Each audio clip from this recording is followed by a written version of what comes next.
Welcome back to the Make with Mom watercolor project. Everyone should have received their watercolor palettes back by now, and they would be filled with the primary colors. Some people might have a couple extra shades of each color, depending how many wells were in your palette. But as long as you have the primary colors, you can do everything that we're doing here today.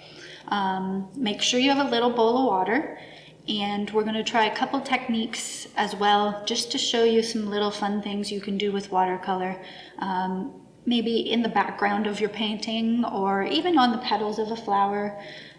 So if you do have any salt in the house, any wax crayons or candles, and a straw, sometimes people have straws left, as well as saran wrap.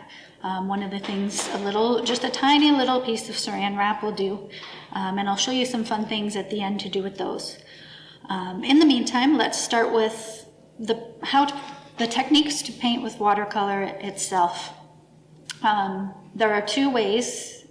You could start with wet on wet or wet on dry. Each one is going to give you a different look. When you paint with wet on wet, just dip your paintbrush in the clear water and add some water to your page. It's okay if there's a little bit of color remaining from something that was sitting residually from a previous painting in your water. Then go to your paint. I'm going to pick red here and pick up some wet paint, and when you add it to the wet on wet, it will flow much nicer than when we add it wet on dry. Sometimes you may even want to just take a little square, add some water, pick up your color, and you can just drop it in spots. And if you leave that and let it sit for a while, you're going to see that as it dries, it's going to make its own almost cloud-like effect of different shades of the color you used. Now take your brush and dry it off best you can. If you do have some paper towels, or sometimes I use a cloth from the dollar store, you can get a little bit more water out. This time we're going to just take a little bit of paint. Only the paint will be wet, not the paper. And you'll see when you apply it, it is going to be much more opaque, and it's not going to flow away from you in the same way that the wet on wet project does. You can also go back to your wet area, and if you want to insert another color, you can make some really fun blooms and changes just by adding in extra little pieces. So these are the different ways. If you're looking for maybe the petals on your flower, you want them to be really dark, then the wet on dry is probably your best bet. If you're doing maybe a background where you want it lighter and you might want a little bit of texture in it, a wash or a wet on wet paint will work the best there. If you want two colors to kind of come together and meet, then the wet meeting up with another wet color is going to allow the line to bleed and make a color change along the way. So there's a few different ways you can look at applying your paint. What we're going to move to now, though, is our color theory. So everyone received one of these in their packages, and with it you will have the first pie chart is your primary colors, your yellow, your blue, and your red. This pie chart down here is where we're going to take the primary colors and create the secondary colors. So I'm going to grab a different brush. And I'm going to use the cool yellow. If you look at the yellows, the brighter one is the cool one, the one that almost looks a little orangey. That will always be your warmer yellow. I'm just going to fill in the pie section with the Y for the yellow color. This time I'm just wet on dry. I just want to see what the color looks like all by itself. Because once you put watercolor onto paper, it does change shade. It usually is a lot darker on your watercolor palette. So then I'm going to go to my cool blue, and in the B, I'm just going to fill it in with a nice wash of blue. And that'll show you what that particular color looks like on its own. And then last, for our primary colors, we're going to go to the cool red. Or sorry, this is the warm red.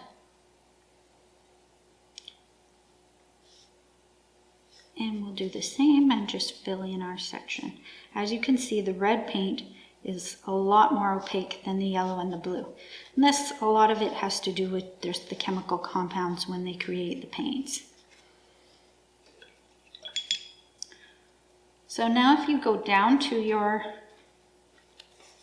pie chart down here, we're going to start mixing these colors to make the other colors. So once again, you're going to find your yellow, and as you've already done this, fill in your yellow section, and then pull some of that yellow right over onto the G.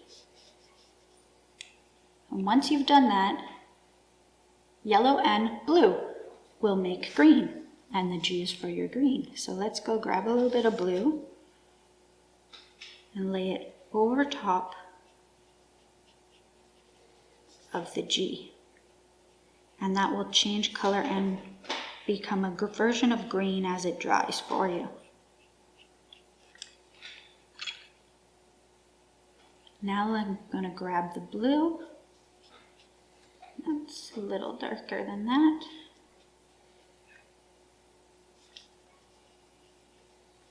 And this time I'm just going to run it across the B and into the P, because we're going to make purple. And blue and red are your purple.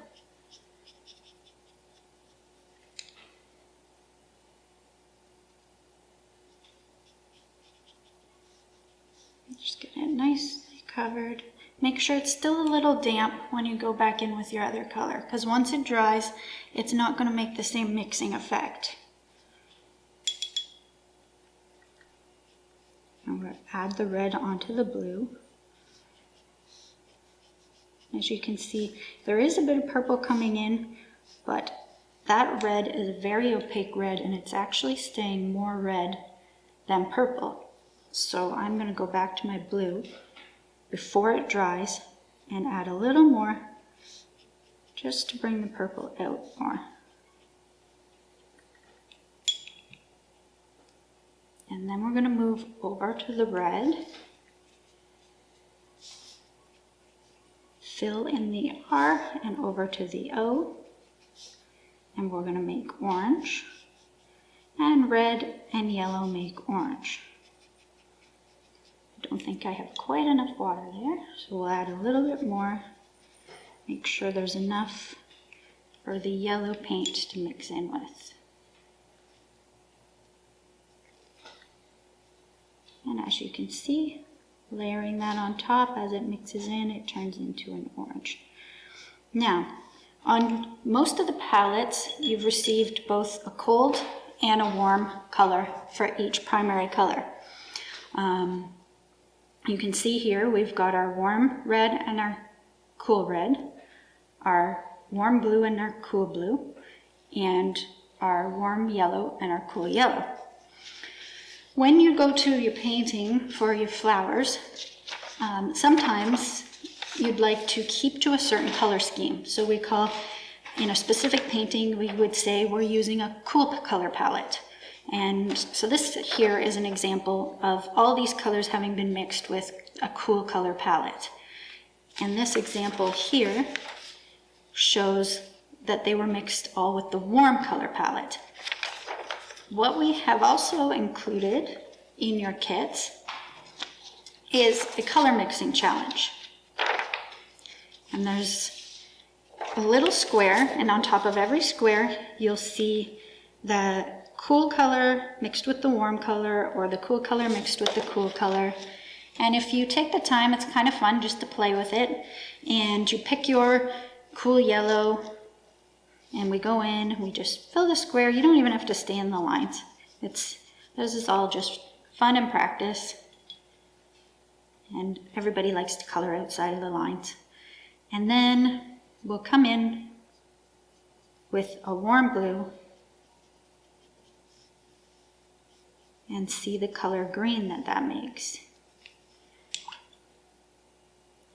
On the next one, you're going to be looking at another cool yellow. And this time, going in with the cool blue.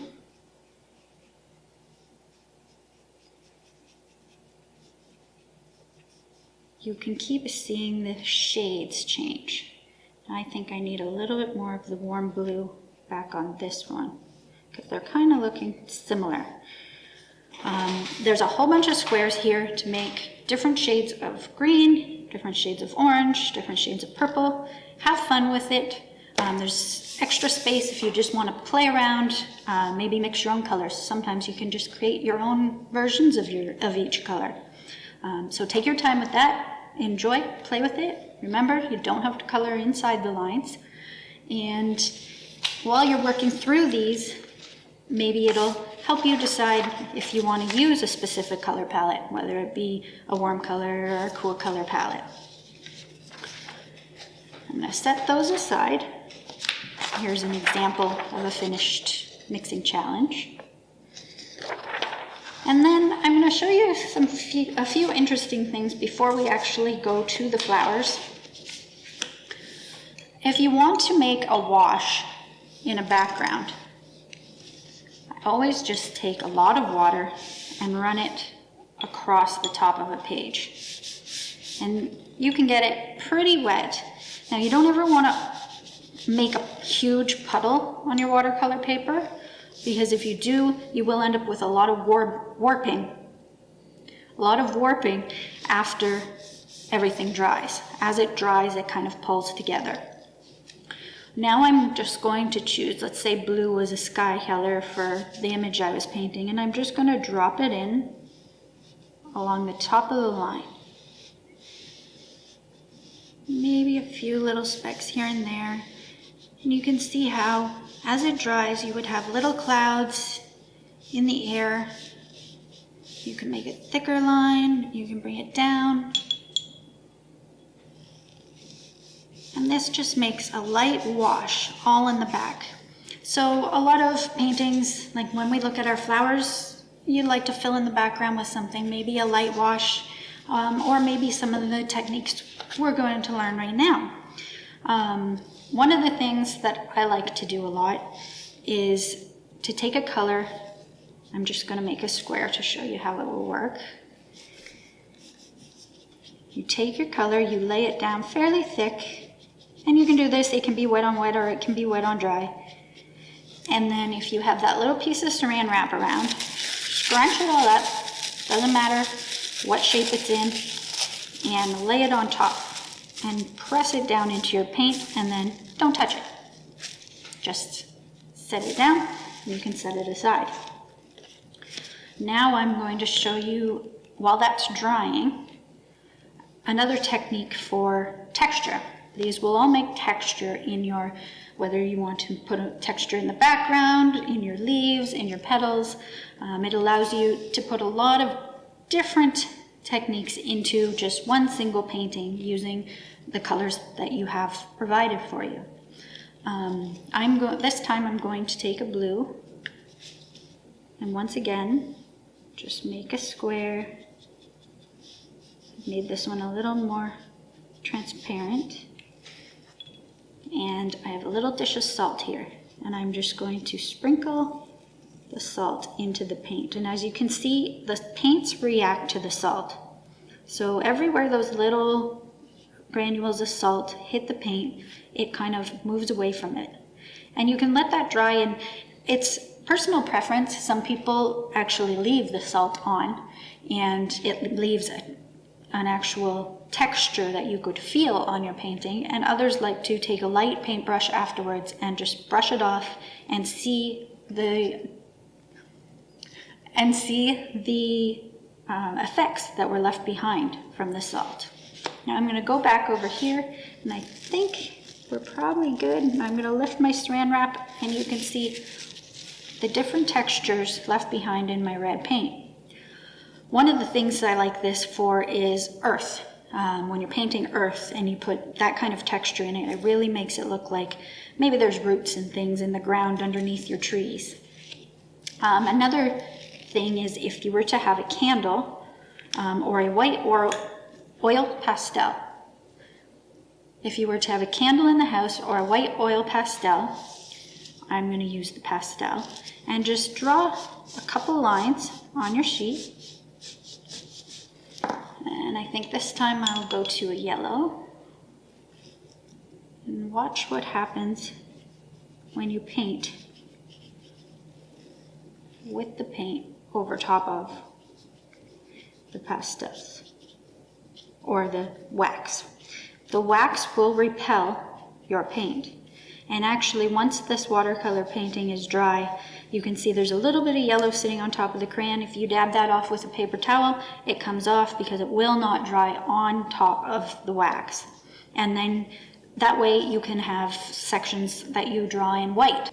Once your painting is done, there'll be areas that, say you drew little pictures in and it looks like the paint has been removed. Now, everyone had a flower transferred onto a piece of watercolor paper. So this is where you get to take everything you've learned and just have fun with it. Maybe you want to put in a background. Maybe you want to start there. I like the blue, and just let it flow. And actually you can grab the water, you don't even have to put extra paint on, and pull some of this down farther.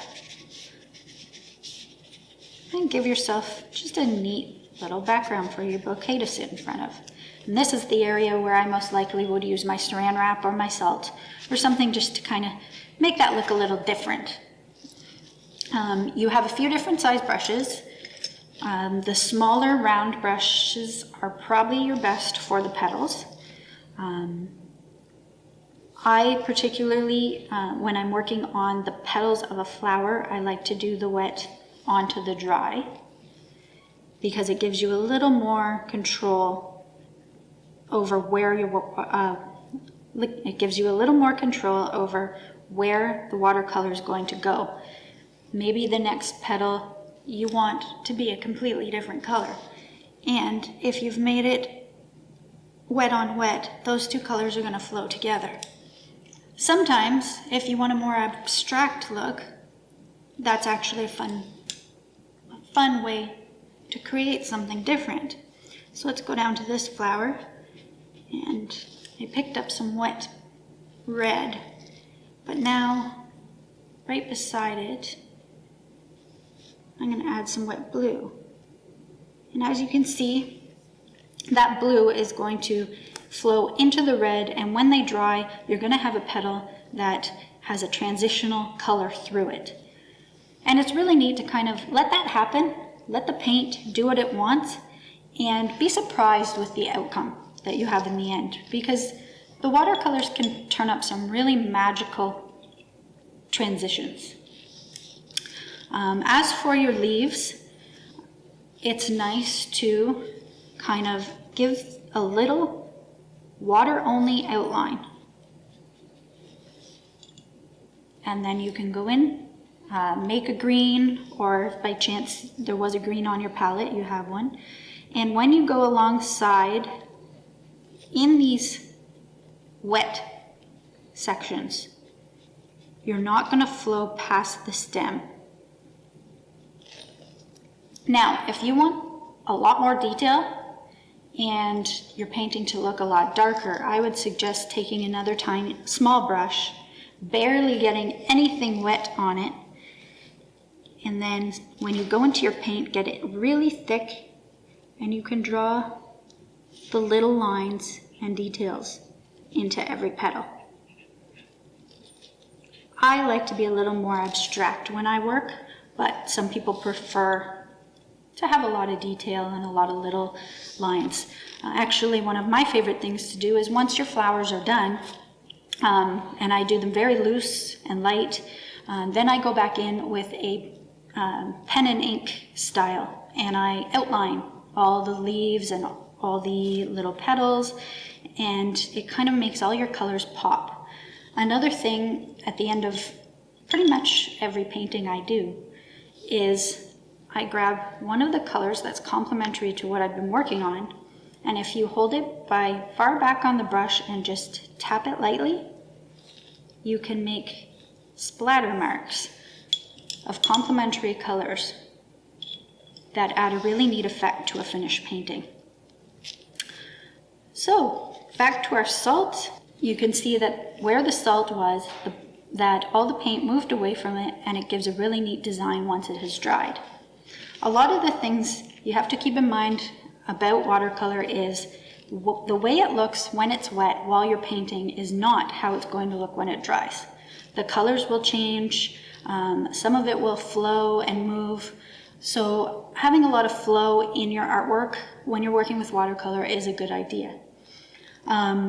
One thing to make sure is to never put too much water on top of your paper and then go in with a dry brush, because that will cause the fibers in your page to be pulled up and almost ripped off the page. So we've gone over our different colors here. You have your little samples of your warm and your cool color palettes to take a look at. And I do suggest trying the whole challenge of all the color mixing. And then have fun with your flower. It can be anything you want. And painting comes from your imagination. Maybe when you're done, it isn't even a flower anymore. I know there were some really cute kitten palettes that were made in the last class, and maybe these flowers can somehow turn into kittens or puppy paws, or use your imagination and just have fun with it. So once you've completed your flowers, your bouquet, even if you've done an extra couple little techniques that you'd like to share, you can always go and post them in the comments, or you can share your piece on Instagram, tag us at Thames Art Gallery. I hope you enjoyed making the palettes. There were some beautiful ones that came out of the project.